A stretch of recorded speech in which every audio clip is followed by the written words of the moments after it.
farmer, put away the DDT now.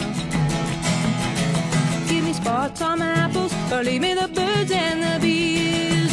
Please don't it always seem to go that you don't know what you've got till it's gone. They paved paradise, put up a parking lot. Hi, I'm Tahira Smith. I'm the Outreach Coordinator for Sustainable Lawrence, and today we're going to talk about our Living Lawns campaign. 5 years ago, we started encouraging our neighbors in Lawrence Township to keep a natural lawn without pesticides or chemicals, just adding water to keep natural, healthy lawns for our pets, our children, and our community. Today, we're going to visit several homes around town that are perfect examples of our Living Lawns campaign. We're going to be giving out our beautiful Living Lawns plaque so you can all see when you pass by their neighborhoods how beautiful their lawns are. Hi, we're with the Costa families giving them our Living Lawns sign. Thank you. They have joined our community of chemical-free lawns and gardens. Tell us about your garden. It's beautiful for one thing. Thank you. You know, the garden has actually grown so that we don't need to do a lot to it anymore. We used to have to mulch it and do a lot of work, but now just in the springtime, we add a little compost and it grows all by itself. So you can actually see some examples of our compost because this squash here was part of last winter's compost, and when we threw it on the garden, it grew. And I think we'll have zucchini tonight. You know, that sounds good. You get the lawn, you get the flowers, and the zucchini. And the zucchini, all in one. exactly. I like that. Exactly. And look how beautiful the lawn is, and it's just water, and everything seems to be thriving even in this hot, hot summer, which is great. Well, we hope to encourage other people to do the same. Thank you. Sounds great. You're welcome. Hi, we're here at the Pelovitz homes, and we're giving them our Living Lawns sign. Thank you. Because they are part of our Living Lawns gang. So you guys don't put any chemicals in your lawn. What do you guys do instead? Mostly we just sort of let nature take care of itself in this lawn. We cut it when it needs it. We try to put in some good plants for it. And we just try to keep the lawn healthy in general. Well, thank you for being part of the Living Lawns campaign. Thank you. Hi, we're here with the Vasquez family, another Living Lawns family. And Victor is going to tell us all about his garden that he keeps over on 206 and on his house. Tell us, what do you like to plant in your garden? Well, we have some squash here that we planted. It took like I don't know, like a month to let grow like this, and some zucchini, eggplants,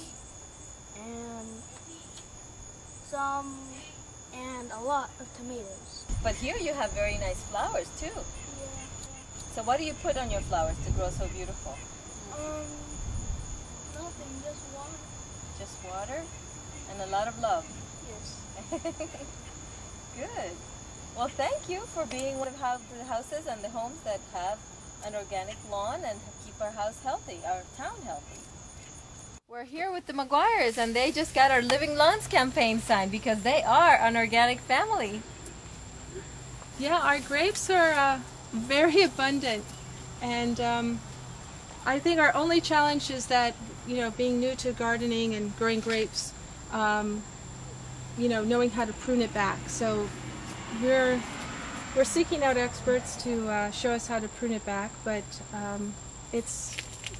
it'll produce sweeter grape, I guess, as we learn how to prune it. Yeah. But you put no chemicals on it, and it's grown this big just by watering it. Yes, yes. The pawpaw is naturally pest resistant.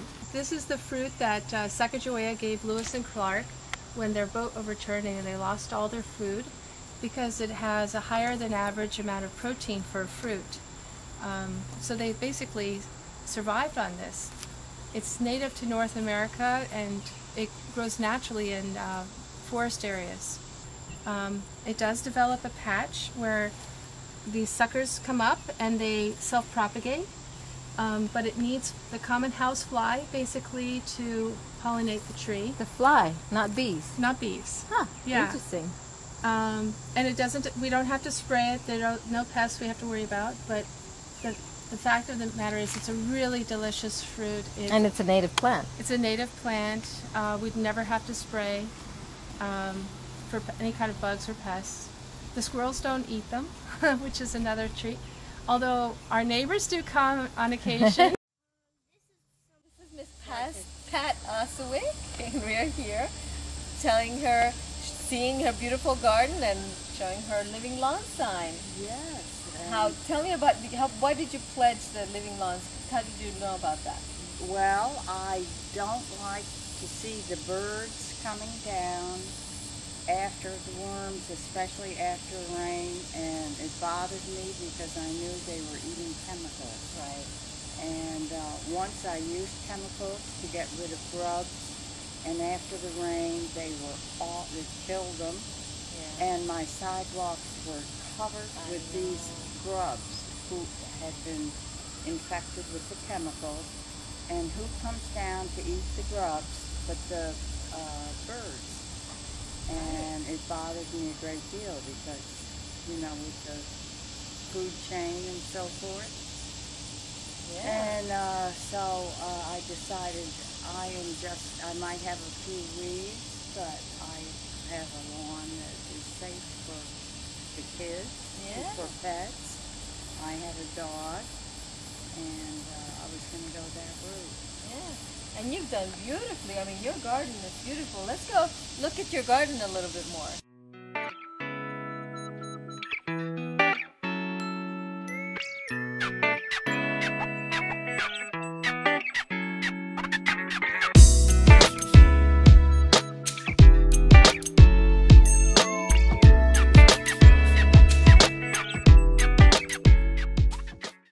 Hi, my name is Matt Kiefer, and I am a local landscape architect.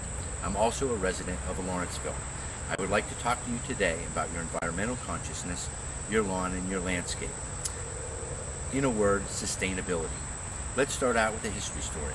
Way back when Central Park in New York City was being conceived, certain design teams were wrestling with site conditions and trying to win the design commission. Creating a beautiful park was in everyone's mind, while allowing the east-west traffic to traverse the park.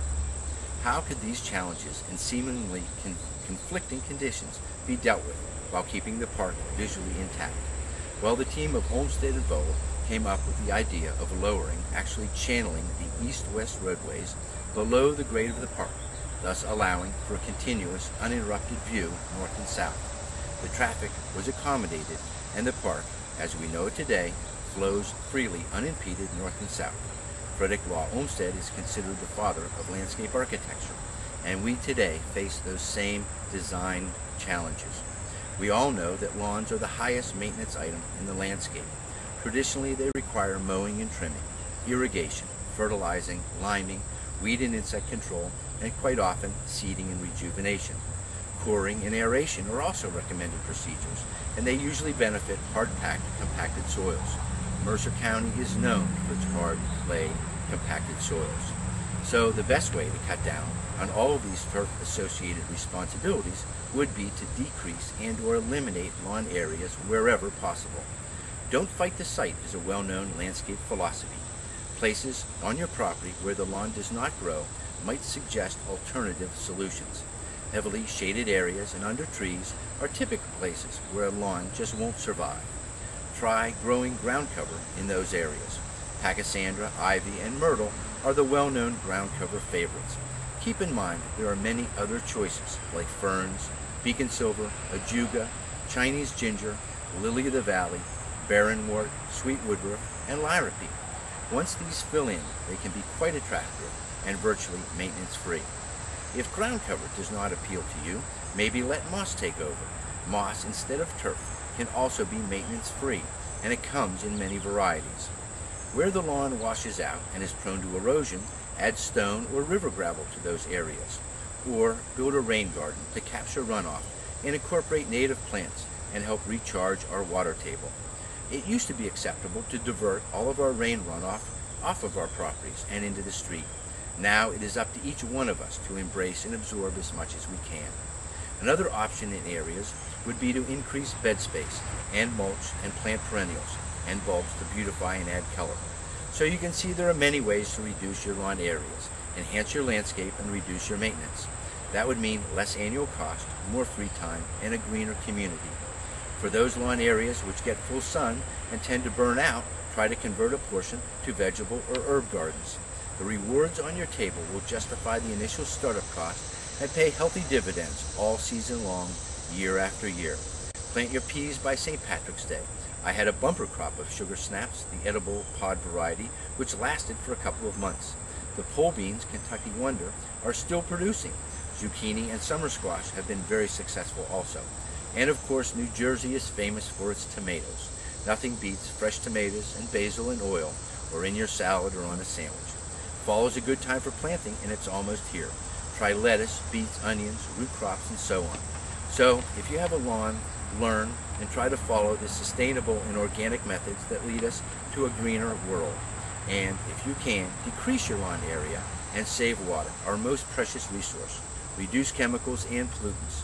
We will all win and have a greener Lawrenceville. Thank you. Have a nice day. I hope you've enjoyed our little tour of Lawrence Township's living lawns.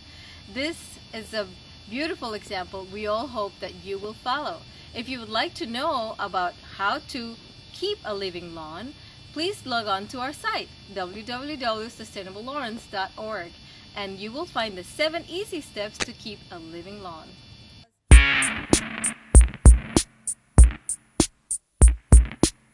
Some kind of nature, some kind of soul, some kind of mixture, some kind of gold, some kind of majesty, some chemical load.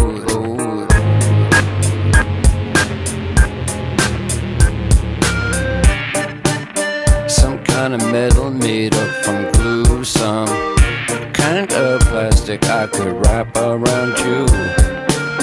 The needy eat man-made, they wear phony clothes. They sit with our picture book and build big some kind of nature, some kind of soul, some kind of mixture, some kind of gold, some kind of majesty, some chemical load.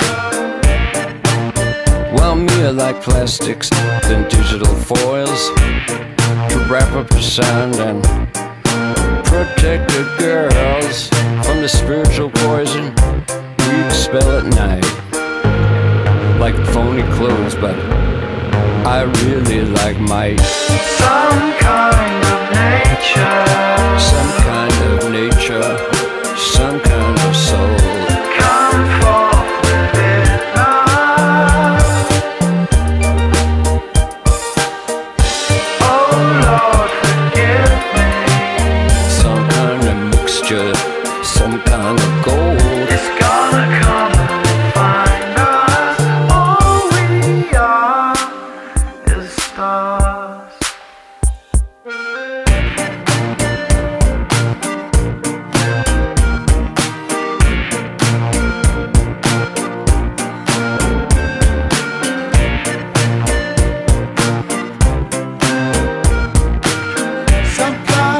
Some kind of metal Made up from glue, some kind of plastic I could wrap around you.